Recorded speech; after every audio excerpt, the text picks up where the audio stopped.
O Partido Socialista foi um dos partidos que foi prejudicado. Nestas eleições legislativas tivemos o PSD, a AD, a aumentar aquilo que era a sua representação na Assembleia da República e, portanto, de alguma maneira, os portugueses a não validarem aquilo que era o facto de haver eleições antecipadas. Pois é discutível quem é que teve responsabilidade nas eleições. A verdade é que a AD saiu reforçada e Luís Montenegro sai reforçado este ano político. Eu diria que é o protagonista político de 2025 em Portugal, também pela forma como o ano termina, com o arquivamento daquilo que é a averiguação preventiva relativamente ao seu próprio caso.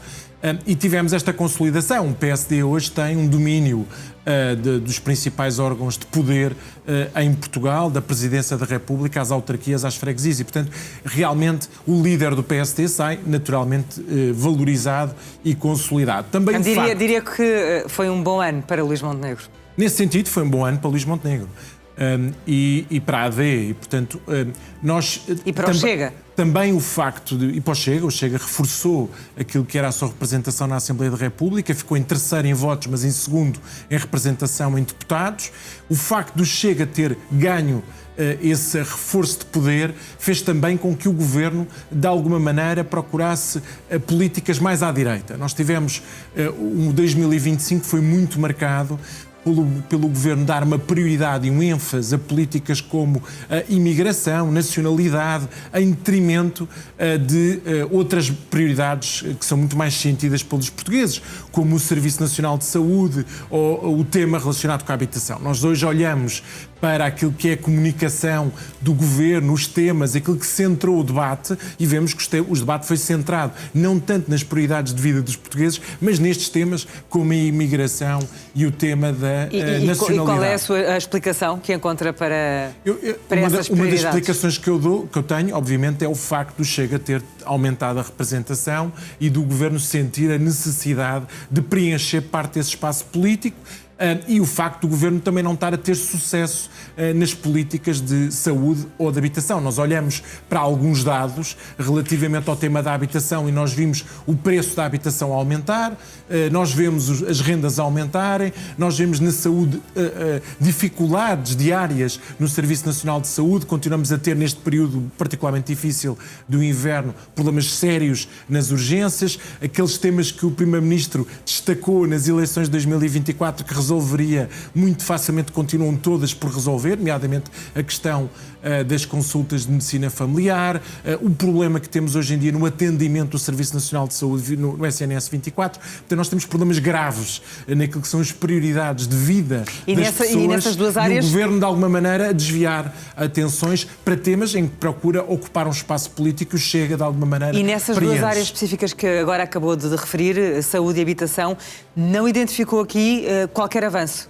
desde que este não Governo identifica foi nenhum resultado.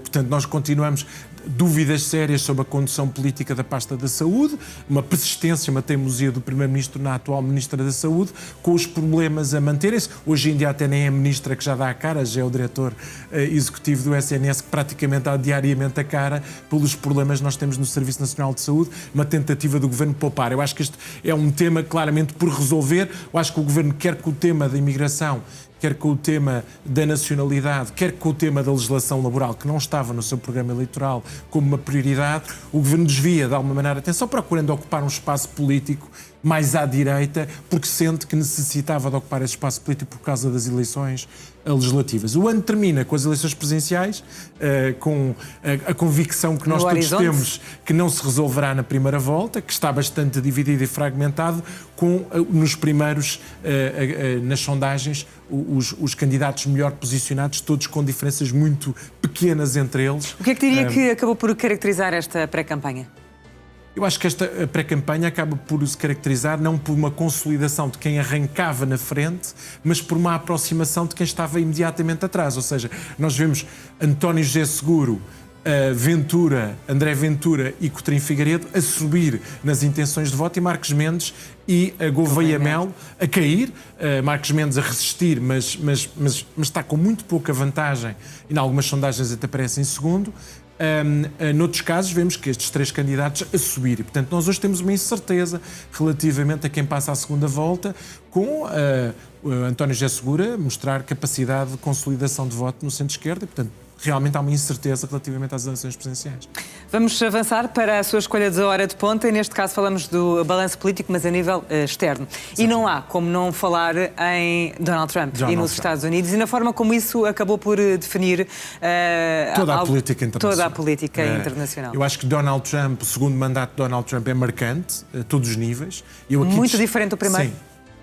Não diria muito, mas a nível de impacto global, sim, bastante, pelo bom e pelo mau.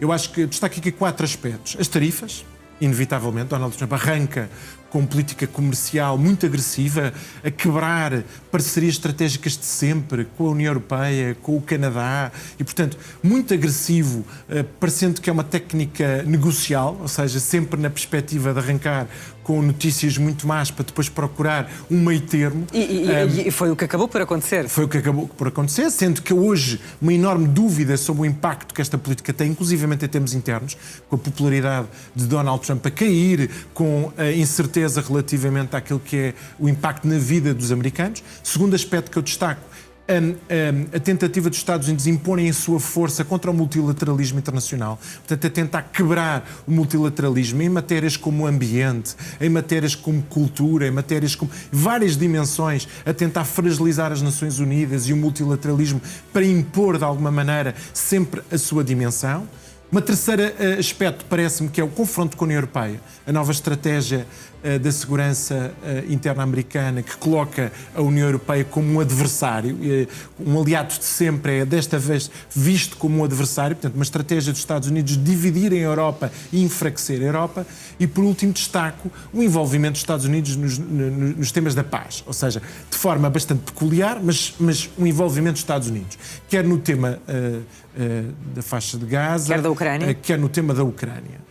Sempre com dúvidas que nós todos temos relativamente à intenção americana, nomeadamente na Ucrânia, tendo em conta esta posição que os Estados Unidos têm relativamente ao enfraquecimento da Europa, quer relativamente ao interesse americano em explorar as matérias-primas ucranianas e aquilo que pode significar o interesse americano com a garantia de segurança à própria Ucrânia durante um período de tempo. E, portanto, os Estados Unidos a imporem a sua vontade, sempre numa lógica, a sensação que temos, não numa lógica do interesse internacional, mas sempre numa lógica do interesse americano, sendo que o interesse americano é visto não como uma lógica de interesse internacional, mas até muitas vezes em confronto com a tentativa de procurar outro tipo de alinhamentos.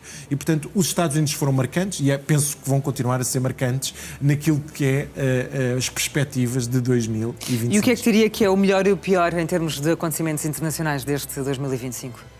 Penso que o pior... as guerras. As guerras, do ponto de vista...